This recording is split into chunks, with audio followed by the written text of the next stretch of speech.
माझ्या सुनने माझ्याकडून तिच्या भावाला देण्यासाठी 3 लाख मागितले. मी दिले नाही म्हणून तिने मला उपाशी ठेवायला सुरुवात केली आणि माझ्यावर तिचा जीव घेण्याचा आरोप लावून माझ्या मुलांकडून धक्के मारून घराबाहेर काढलं. मग मी ही एक अशी चाल चालली की मुलगा आणि सून दोघेही खाण्यापिण्याला मोहताज झाली. 3 लाख मदन, तुला समजले का? तू काय मागतोयस? जयश्रीजींची कापणारी पण ठाम आवाज आज त्यांच्या घरात घुमली. मदन, जो बालपणापासून मातीच्या पुतळ्यासारखा होता, ज्याला कोणीही आपल्या इच्छेनुसार आकार देऊ शकत होता, आज आपल्या पत्नी सारिकेच्या लोभासमोर तो बेबस उभा होता. आधी त्याच्या आयुष्याची बागडोर वडील सेठ रामकृष्णजींच्या हातात होती, पण त्यांच्या मृत्यूनंतर आता तो आपल्या पत्नी सारिकेचा कठपुतली बनला होता. बनारसच्या गल्लीबोळात रामकृष्णजींच्या दुकानाचे नावच पुरेसे होते, पण कोणाला माहीत होते की त्याच घरात आता लोभ आणि द्वेषाचा असा तुफान येणार आहे, जो एका आईला तिच्या स्वतःच्या घरातून बेघर करेल, पण तिचा आत्मसन्मान काढू घेऊ शकणार नाही. मदन सुरुवातीपासूनच आईवडिलांचा खूप लाडका होता, पण तो कमकुवत मनाचा माणूस होता. जेव्हा त्याने सारिकेशी लग्न केलं तेव्हा सुरुवातीला सर्व काही ठीक होते, पण मदन कमकुवत व्यक्तिमत्वाचा असल्यामुळे त्याच्यावर नियंत्रण ठेवता येऊ शकते हे सारिकेला आधीच समजले होते. मदनच्या वडिलांच्या निधनानंतर घर आणि दुकानची सारी जबाबदारी मदनवर आली. मदन हुशार होता, पण त्याच्या पत्नीने त्याच्या आईबद्दल मनात काय द्वेष आहे हे त्याला कधीच समजले नाही, कारण त्याने कधी त्याकडे लक्ष दिले नाही आणि ना त्याला हे समजले की त्याला कसं नाकारायचे. तो नेहमी तिच्या प्रत्येक चुकीच्या मागणीला पूर्ण करत असे. मदनचे वडील सेठ रामकृष्णजी बनारसचे सुप्रसिद्ध व्यक्तिमत्व होते. त्यांचा बनारसी साड्यांचा मोठा शोरूम होता. रामकृष्णजी मितव्ययी होते, म्हणजे विचारपूर्वक खर्च करणारे आणि पैशाची कदर कशी करावी हे त्यांना माहीत होते. त्यामुळे त्यांच्या घरात सुख समृद्धी होती, जी त्यांच्या मृत्यूनंतरही कायम राहिली. सारिकेचा भाऊ विराजही आपल्या वडिलांचा व्यवसाय सांभाळत होता, पण त्याला भांडीच्या व्यवसायात मोठा तोटा झाला होता. त्याला दुकान सांभाळण्यासाठी पैशाची कडक गरज होती आणि ती मिळवण्याचा एकमेव सोपा मार्ग म्हणजे आपल्या बहिणीशी सारिकेच्या घरी पैशांसाठी जाणे. मदनच्या मदतीशिवाय सारिकेसाठी इतके पैसे व्यवस्थित करणे हे शक्य नव्हते. जेव्हा सारिकेने मदनला तिच्या भावाला विराजला ₹3 लाख देण्यास सांगितले तेव्हा मदन विचारात पडला. संध्याकाळी मदनने हे सगळे आपल्या आईला सांगितले. जयश्रीची खूप समजदार आणि भावनांमध्ये वाहून न जाणाऱ्या स्त्री होत्या. जयश्रीजी म्हणाल्या, बेटा, तुझा स्वतःचा व्यवसाय सध्या तुझ्या वडिलांच्या काळा इतका चांगला चालत नाही. यावेळी व्यवसायातून इतके पैसे काढल्याने व्यवसाय कायमचा नष्ट होईल. जर ही 20-25 हजारांची बात असती तर तू तुझ्या साल्याला ताबडतोब देता आले असते. मी तुला व्यवसायातून इतके पैसे काढून देण्याची परवानगी अजिबात देणार नाही. मदनच्या खूप जिद्द केल्यावर जयश्रीजींची आवाज वाढली. मग जीवनात पहिल्यांदाच आईला हवाला देत मदनने मोठे साहस दाखवले आणि सारिकेला 3 लाख देण्यास नकार दिला. यामुळे तिचा भाऊ लटकलेल्या चेहऱ्याने परत गेला आणि त्याच दिवसापासून सारिका आणि आपल्या सासू जयश्रींची कट्टर शत्रू बनली आणि प्रत्येक छोट्या छोट्या गोष्टीवर त्या बेसहारा विधवेवर असह्य अत्याचार करू लागली. की कधी त्यांच्या जेवणात जास्त मीठ टाकून देई, कधी भाजीत ढेर मिरची घालून देई आणि कधी कधी तर उपाशीही ठेवत असे. जेव्हा त्या पूजा भजनासाठी बसत तेव्हा सारिका म्युझिक सिस्टमवर जोरात चित्रपटाचे गाणे वाजू लागली. त्यांच्या छोट्या चुकीवरही ती त्यांच्याशी असं वागत असे जसे नोकरांशीही कोणी वागत नाही. सारिकेला प्रत्येक क्षण जाणवत असे की ही तीच राजदुलारी आहे. ज्यामुळे तिच्या भावाचा व्यवसाय चांगला चालला नाही. या वृद्ध स्त्रीने माझ्या भावाचे कल्याण होऊ दिले नाही. आता याचा बदला घेतल्याशिवाय राहणार नाही आणि याला असा धडा शिकवेन की चुपचाप सगळे सोडून पडून जाईल, कारण आता ही माझ्या मार्गातील काटा बनली आहे, ज्याला कोणत्याही प्रकारे बाहेर काढायचंच आहे. हे विचार तिच्या मनात जयश्रीबद्दल विष ओतत होते. जयश्रींची नेहमी चूप राहत, सुनेच्या वाईट वागण्याने आणि कडव्या शब्दांनी त्यांचे मन खूप दुखावले होते. त्या ना मुलाला ना सुनेला शाप देऊ शकत होत्या. त्या काहीच करू शकत नव्हत्या. गिरीधर गोपालजीच्या मूर्तीसमोर हात जोडून एकट्या उभ्या राहून त्या आपल्या सगळ्या तक्रारी आणि व्यथा त्यांच्यासमोर व्यक्त करत आणि एकांतात त्यांच्या फोटोसमोर बसून रडत राहत. मदनची इच्छा असूनही तो आईचा पक्ष घेऊ शकत नव्हता. आता सारिका मदन दुकानातून परत आल्यावर आईने सांगितलेले प्रत्येक शब्द मसालेदार करून मदनला सांगत असे आणि मदनही ज्या आईवर तो प्राणापेक्षा जास्त प्रेम करत होता तिला कठोर शब्दात खरी खोटी सुनावू लागला आणि तिचा अपमान करू लागला. त्याला वाटत होते की असे केल्याने सारिकेचा राग थोडा कमी होईल आणि घरात शांतता राहील. पण एक दिवस जयश्रीजी गॅसवर पॅनमध्ये चहा बनवत होत्या. अचानक त्यांना बीपी कमी झाल्याने चक्कर आली. अंजाने त्यांचा हात उकडत्या चहाच्या पॅनच्या हँडलवर लागला आणि सगळा चहा जवळ उभी असलेल्या सारिकेच्या पोटावर पडला. जरी जडले नव्हते तरी सारिकेने यावर घरात महाभारत उभा केला. बिचारी राजदुलारी आपल्या या अंजान चुकीसाठी माफी मागत राहिली, पण सारिकेच्या नजरेत ती चूक माफी योग्य नव्हती. संध्याकाळी जेव्हा मदन दुकानातून घरी आला तेव्हा सारिकेने सांगितले, तुझी आई आता माझी जीवाची दुश्मन बनली आहे. मी तुझ्याकडून माझ्या भावासाठी 3 लाख रुपये मागितले म्हणून त्यांनी या खुनशीपणात आज माझ्यावर उकडता चहा ओतला. उद्या ती मला विष देऊन माझा जीव घेऊ शकते. सारिकेने मदनला सांगितले, आता या घरात किंवा मी राहीन किंवा तुझी आई. असे म्हणून सारिका रागाने आपल्या पतीचा हात झटकून आपल्या खोलीत जाऊन बसली. शेवटी कमकुवत मनाच्या मदनकडे फक्त एकच पर्याय उरला होता, तो म्हणजे आपल्या आई त्याग करणे. आईला वृद्धाश्रमात सोडून आणल्यास समाजात बदनामी होईल आणि लोक निंदा करतील. या भीतीने मदनने आईला तीर्थयात्रेच्या बहाण्याने हरिद्वार नेले. तिथे गंगा किनाऱ्यावर चंडीदेवी मंदिराजवळ असलेल्या एका जुन्या पिपळाच्या झाडाखाली आईला बसवले.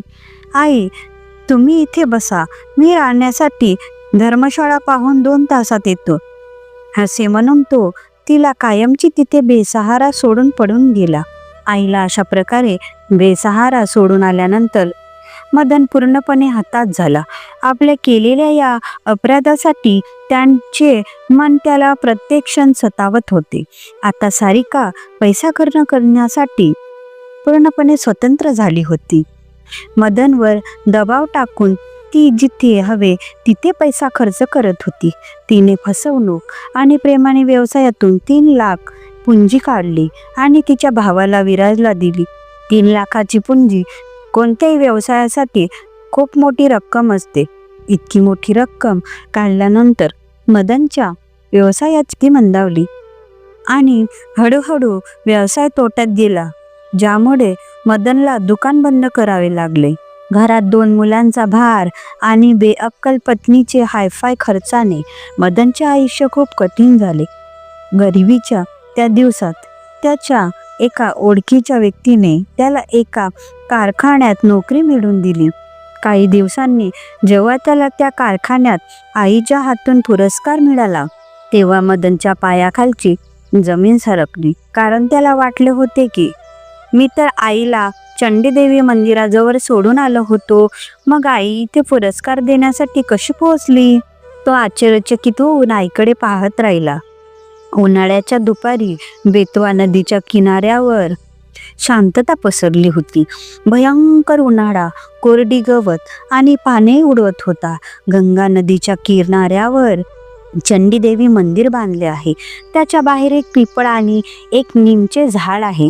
हे दोन्ही झाडे उन्हाळ्यात थंड आणि दाट सावली देतात. यामुळे तीर्थयात्री अनेकदा इथे थांबतात आणि मातेचे दर्शन घेऊन विश्रांती घेतात. एक वृद्ध महिला अनेक दिवसापासून त्या निमच्या झाडाखाली आपला मुक्काम करून बसली होती.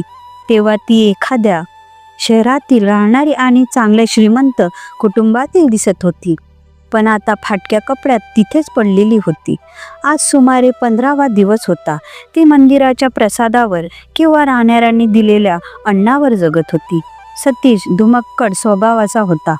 तो आपल्या मोटरसायकलने ऋषिकेश आणि नीलकंठ महादेवाचे दर्शन घेण्यासाठी निघाला होता. तो अनेकदा डोंगर आणि नद्यांच्या किनाऱ्यावर निसर्ग सौंदर्याचा आनंद घेण्यासाठी निघून जात असे. सतीशचे आई वडील एक रस्ता अपघातातून मृत्यू पावले होते. तेव्हा ते ITIच्या शेवटच्या वर्षाचा विद्यार्थी होता. आता सतीशच्या पुढे मागे कोणी नव्हते, म्हणून तो मनमर्जीने फिरत राहत असे. ITI नंतर त्याला एका बहुराष्ट्रीय कंपनीत मॅनेजर म्हणून नियुक्ती मिळाली होती. तो शनिवार रविवारची सुट्टी मित्रांसोबत किंवा एकट्याने फिरण्यात घालवत असे. परत येताना जेव्हा तो हरिद्वारच्या चंडीदेवी मंदिराजवळ थांबला तेव्हा त्याची नजर त्या बेसहारा वृद्ध महिलेवर पडली, म्हणजे अम्मावर. त्यांच्या चेहऱ्यावर एक विचित्र आकर्षण आणि ममता होती. कदाचित त्याचे मन प्रत्येक रुग्ण स्त्रीत आपली आजी शोधत असे. तो त्या महिलेजवळ गेला आणि प्रेमाने विचारले, अम्मा काही खाल? हे नमकीनचे पाकिट आहे, आपण मिळून खाऊ. बुड्डीने हात पुढे केला. सतीशने अर्धे नमकीन तिला दिले आणि अर्धे स्वतःच खात विचारले, अम्मा तुम्ही कुठे राहता आणि या झाडाखाली का बसलेली आहात? आईने एक थंड श्वास घेतला आणि म्हणाली, बेटा आता हेच माझे घर आहे. आधी मी बनारसात राहत होते. तिथे माझा आलिशान बंगला आहे. पती गेल्यानंतर 1 महिना तरी सर्व ठीक चालले. मग मी माझ्या सुनीच्या डोळ्यात काटा बनले. एक दिवस माझा मुलगा मला म्हणाला, चल तीर्थयात्रेला जाऊया. आम्ही स्टेशनवर ट्रेनने उतरलो. त्याने मला इथे मंदिराजवळ बसवले आणि म्हणाला की तो राहण्यासाठी धर्मशाळा पाहून 2 तासात येतो. आज 15 दिवस झाले ना माझा मुलगा आला ना त्याची काही खबर. कदाचित त्याच्या पत्नीला आम्ही आवडत नव्हते, म्हणून मदनने मला भगवानाच्या वर्षावर इथे सोडले. हे सांगताना त्यांच्या डोळ्यात अश्रू होते. सतीशच्या डोळ्यातही अश्रू आले. त्याला आपली आजी आणि आईची आठवण आली. त्याने विचारले, अम्मा तुम्ही माझ्या घरी चाललाल? आई म्हणाली, बेटा जेव्हा माझा स्वतःचा रक्ताचा मुलगा, ज्याला मी 9 महिने कोखीत वाढवले, तो मला ठेवू शकला नाही, तू अनोळखी मला घरी नेऊन कसा ठेवशील? माझ्यावर दया करू नकोस. मी उरलेले दिवस इथेच काढेन. सतीशने समजावले, अम्मा माझे आई वडील नाहीत, घरात कोणी नाही. तुम्ही मला आजीसारख्या वाटता. तुमच्या राहण्याने मला आधार मिळेल. तुम्ही फक्त माझ्यासाठी जेवण बनवा आणि घर सांभाळा. तुम्हाला घर मिळेल आणि मला आईची सावली. समजावल्यानंतर अम्मा तयार झाला. या घटनेला 5 महिने ओलांडले. सतीश आता वेळेवर घरी येत असे. अम्मा त्याच्यासाठी जेवण बनवत आणि त्याची वाट पाहत. सतीशला आपली आजी आणि आईचे प्रेम मिळाले होते.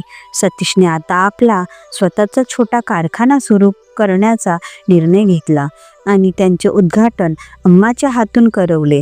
अम्माने आशीर्वाद दिला की हा कारखाना खूप मोठा होईल. 1 वर्षात कारखाना खूप यशस्वी झाला. सतीश आता एक नवीन कारखाना उघडण्याचा विचार करत होता. तो व्यस्त राहू लागला. अम्माने एक दिवस सांगितले, बेटा एकट्याने काम करणे हे आयुष्य नाही. तुला जोडीदाराची गरज आहे. लग्न का करत नाहीस? सतीशला योगिता आठवली, जी त्याच्या चाचाची मुलगीची सख्खी होती. अम्मा आणि सतीशने योगितेच्या घरी रिश्ता पाठवला आणि लग्न झाले. योगितानेही अम्मावर खूप प्रभावित झाली आणि त्यांना आईचे स्थान दिले. वेळ निघून गेला आणि घरात 2 मुले वसंत आणि वैष्णवी आली.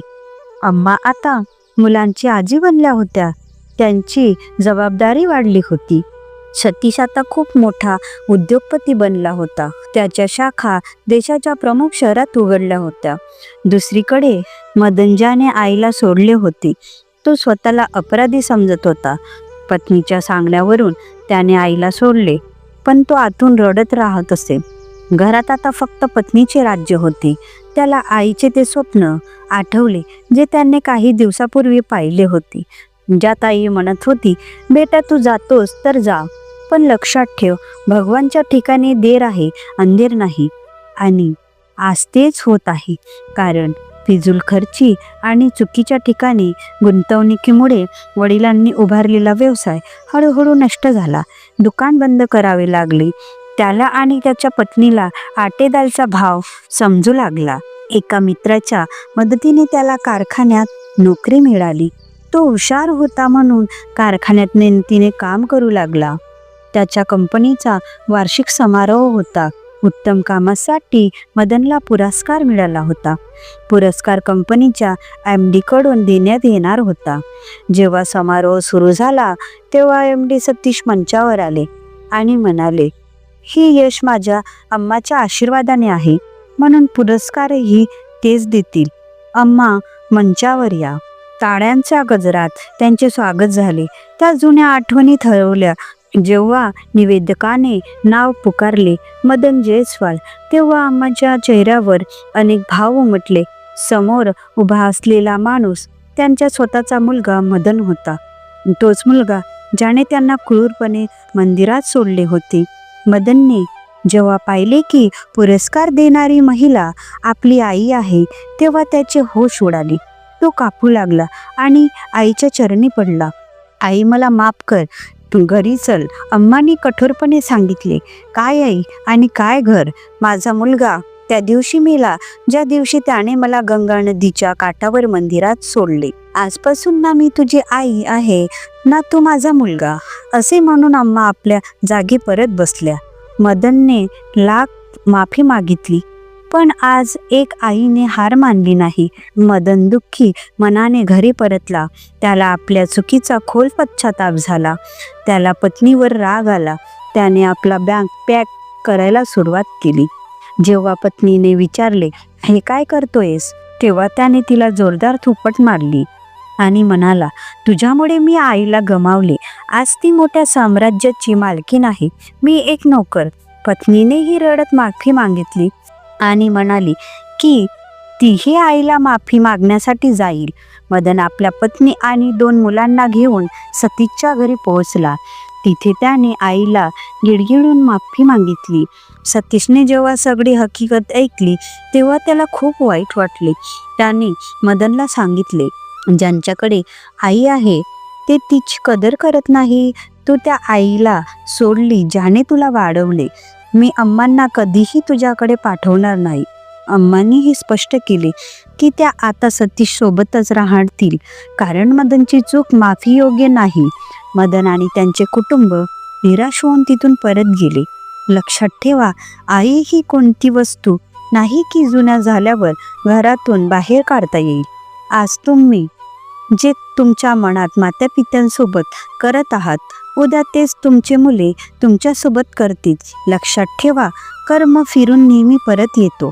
तर मित्रांनो, जयश्रीजींची आपल्या मुलाला आणि सुनेला माफ करून त्यांचा आधार द्यावा होता का नाही? तुमची मत कमेंटमध्ये नक्की सांगा. आणि ही कथा तुम्ही कुठे कुठे पाहत आहात, तुमचे आणि तुमच्या शहराचे नाव आम्हाला लिहून पाठवा.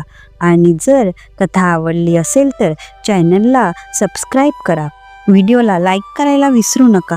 मग भेटू एका नवीन कथेसोबत. तोपर्यंत धन्यवाद.